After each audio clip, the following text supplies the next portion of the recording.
I'm Dr. Deepak Ugra, consultant pediatrician. My field of interest is general pediatrics and pediatric pulmonology, that is respiratory diseases.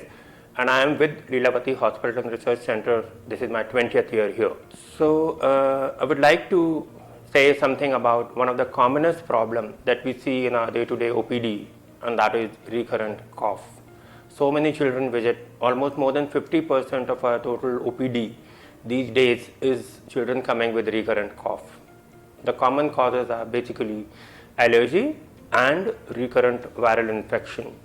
So we must remember one thing, that both these conditions do not require any antibiotic. We must play a role to avoid overuse or abuse of antibiotics. Having said that, could either be allergy or it can be viral.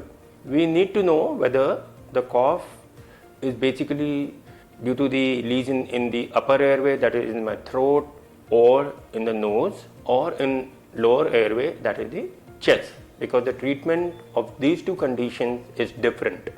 For parents, the child is simply coughing. They do not know whether it is upper or lower, and therefore taking a medicine on phone may not always be very helpful. So remember this. This is a very important point. We also should remember that one of the commonest symptoms of childhood asthma is recurrent cough.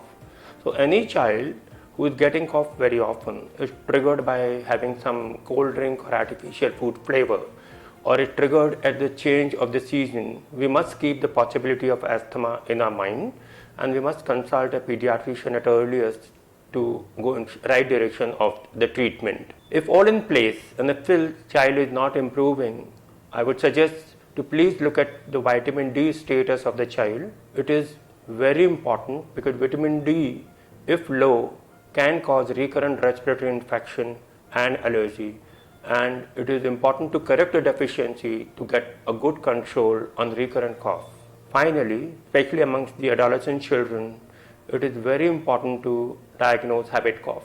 Many a times children cough just out of the habit, and this cough does not require a treatment. The main differentiating point is that these children who have habit cough during the daytime when they are awake. The cough completely disappears when they are sleeping. When I am talking about sleep, let me say one more thing, that the children who have upper respiratory allergy or infection and have post-nasal drip will cough more during the night or when they are sleeping, in contrast to habit cough. So that is a very big diagnostic clue. So let us all decide here that we are not going to give antibiotic to my child who is having cough again and again. Let's find out the cause and then treat the cause accordingly to get better. Thank you very much.